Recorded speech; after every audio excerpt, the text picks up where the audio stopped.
Bienvenue dans cette deuxième partie de notre vidéo. Alors pour ceux qui viennent de nous rattraper, nous sommes en train de créer un service web. Alors ce service web va permettre des applications plusieurs de communiquer. Ces des applications, il faut noter que ces des applications sont développées dans des langages différents. Par exemple, une application développée en C# et une application développée en PHP. Ces deux applications arrivent à communiquer grâce à ces services web. Alors, pour ceux qui ont raté la première partie de la vidéo, regardez la première vidéo. Et si vous êtes nouveau sur cette chaîne, n'oubliez pas de vous abonner, aimer et partager, et surtout de commenter sur la vidéo. Alors, ici, nous allons créer, la fois passée, on a créé, nous avons créé nos entités et nos classes. Voilà. Alors, dans cette nouvelle vidéo, je vais vous montrer comment créer des sessions. Alors, vous allez faire clic droit sur RGB Module, vous cliquez sur New, vous allez dans Session Bin. Dans Session Bin, vous allez nommer votre package métier. Session. Le nom de la classe sera gestion étudiant IMP. J'ai abrégé l'implémentation par IMP. Vous allez cliquer sur Remote et sur Local. Ensuite, vous allez cliquer sur Next. Ensuite, vous cliquez sur OK pour valider Finish. Alors, ici, qu'est-ce que vous allez faire? Vous allez dérouler ceci, votre métier.session. Vous déroulez, vous avez ici l'interface locale et l'interface remote. Alors, vous ouvrez l'interface remote. Alors, ici, j'ai le code déjà implémenté. Alors, vous allez déclarer ces attributs. Voilà. Vous cliquez, vous tapez public étudiant, add étudiant. Vous passez en paramètre étudiant et étudiant et vous écrivez encore public étudiant, get étudiant by matricule et public list étudiant, get all étudiant. Alors ici, l'idée est que nous voulons créer une méthode. Nous allons créer une méthode qui va commencer à ajouter un étudiant. Ce service web va commencer à chercher un étudiant par son numéro matricule. Ce service web peut aussi nous afficher la liste de tous les étudiants. Alors ici, l'étudiant est souligné en rouge parce que métier n'est pas encore importé. Vous cliquez sur Import métier étudiant et les packages list n'est pas encore importé. Vous allez importer la liste. Vous faites CTRL S, vous allez copier le même code ici. CTRL C, vous ouvrez cette fois-ci l'interface remote. Vous allez coller ces codes ici. Voilà, nous avons ici l'interface remote. Vous enregistrez. Alors, vous allez remarquer que ici partout ça devient rouge, c'est-à-dire il y a des erreurs. Alors, nous allons corriger ça. Vous ouvrez gestion étudiant là-bas. Vous avez ici public gestion étudiant. Ça c'est les constructeurs par défaut. Nous allons supprimer ces constructeurs. On n'en a pas besoin. Nous supprimons ceci. Ok. Ensuite, qu'est-ce que vous allez faire? Je prends encore. Vous allez mettre ces codes. Vous allez importer ici. Vous allez utiliser persistence unit. Vous prenez les noms que vous avez utilisés dans votre fichier de configuration persistance ou persistance. Ok. Alors ici c'est en rouge. Vous allez importer persistence unit et vous allez importer entity manager. Ok. Importer entity manager. Alors, ici c'est encore en rouge. Pourquoi? Parce qu'on nous demande d'implémenter les méthodes. Vous allez cliquer sur Add an Implemented Method. Fini. Le rouge est parti. Enregistrer. Et voilà, c'est fait.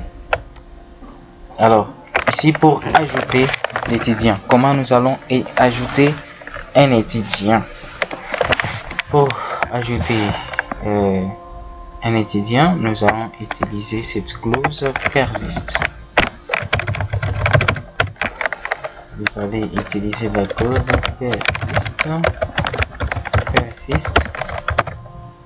persist. Ok, persist. Nous allons passer un paramètre étudiant.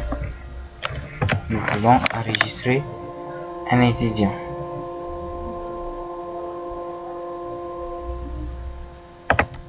Ok, voilà. Ici, pourquoi c'est en rouge? Parce qu'on a oublié d'utiliser l'entité. Pour faire quoi que ce soit, il faut toujours utiliser ici l'entité manager. Alors, je mets EM qu'on a déclaré là-bas. Et c'est fait. On peut ajouter un étudiant. Comment avoir la liste de tous les étudiants? Seulement effacer ça. Alors, pour avoir la liste des étudiants, nous allons utiliser cette clause query. Alors, query nous permet de créer des requêtes. Alors, nous allons faire query égale em entity manager .create query. Nous voulons créer une requête. C'est quoi la requête? Select all. Alors ici, au lieu d'écrire avec star comme on le faisait, select all comme ça. Ok, alors ici, moi je peux mettre seulement ed. Select all from étudiants. Donc nous voulons sélectionner tous les étudiants et on va nous retourner la liste des étudiants. On va nous l'afficher. Alors ici, nous voulons maintenant afficher les étudiants par numéro matricule. Comment afficher les étudiants par numéro matricule? Alors, voici ce que nous allons faire. Alors ici, pour avoir la liste, pour sélectionner un étudiant par son numéro matricule, voici ce que nous allons faire. Nous allons créer cette requête, sélectionner tous les étudiants et on va mettre une condition où where, ok, là où le numéro matricule sera égal au numéro tapé. Ok, une fois le numéro qu'on va taper est trouvé, ok, on va nous afficher l'étudiant. Ok, une fois trouvé le numéro matricule, on nous affiche. Par contre, on ne va pas nous afficher. Ok, en temps réel, on devrait mettre une condition ici, mais cela va prendre encore beaucoup de temps. Alors ça, c'est une courte vidéo, comme je l'ai dit avant. C'est une vidéo très rapide où les gens m'ont demandé de montrer cette vidéo.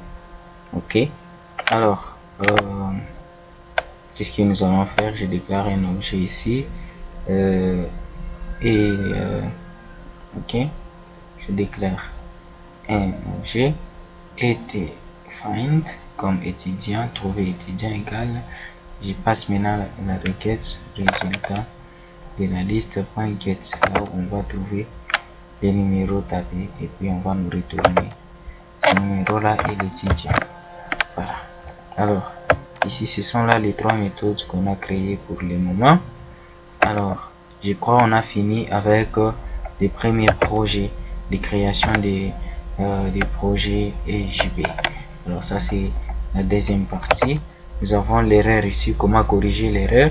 Si vous entrez dans Problems, vous avez ici des avertissements. On dit No connection specified for project. Alors comment corriger ceci? Pour ajouter la connexion. Donc Donc là, on vous demande juste d'ajouter la connexion. Vous allez cliquer sur les projets en question.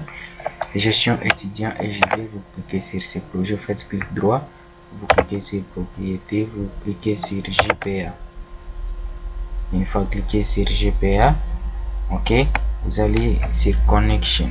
Connection, regardez si c'est écrit non, c'est-à-dire pas de connexion. Cliquez sur add. Une fois cliqué sur add, nous voulons nous connecter à MySQL. Vous cliquez là-bas MySQL. Ensuite vous allez télécharger le connecteur MySQL et puis vous allez l'importer ici.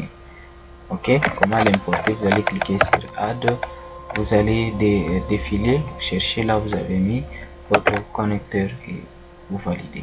Alors une fois terminé, vous allez importer ici le nom de votre base de données. Dans notre cas c'était gestion étudiant DB. Voilà, base de données comme ça. Les noms d'utilisateurs, il faut préciser, c'est les routes. Alors ici nous avons JDBC, MySQL, le chemin, voilà. Ok, les mots de passe, il n'y a pas de mots de passe, cliquez next et puis faites finish. Voilà,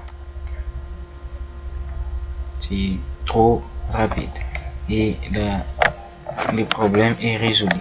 Et deuxième problème ici, on nous dit type safety expression of the list needs uncheck conversion conforme list, ainsi de suite. Vous allez cliquer sur, vous allez faire clic droit sur l'erreur ou l'avertissement et puis vous cliquez sur quick fix. Vous allez cliquer, vous allez sélectionner add suppress warning and check et vous cliquez sur finish. Vous allez enregistrer le projet et voilà, on a résolu toutes les erreurs qu'il y avait et tous les avertissements. Alors ici, rassurez-vous quand vous créez les services web qu'il n'y a pas des erreurs ou des avertissements, ou sinon ça ne va pas marcher. Voilà, merci, on est arrivé à la fin de cette vidéo. C'était un plaisir pour moi de partager avec vous. On a créé ensemble avec vous du début à la fin ces projets qui s'appellent gestion étudiant, qui étaient les projets EGB. Nous avons créé les entités et les sessions BINS.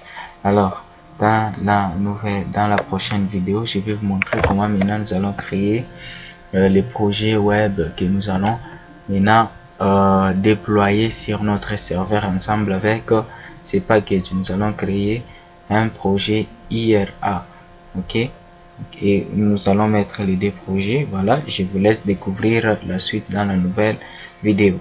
Abonnez-vous s'il vous plaît si vous êtes nouveau sur cette chaîne. Pour question d'encouragement, j'ai besoin de vos encouragements. Laissez-moi vos commentaires, laissez-moi vos suggestions, vos critiques vont m'aider à encore plus développer cette chaîne. Merci beaucoup, aimez et partagez la vidéo. À la prochaine numéro. Ciao.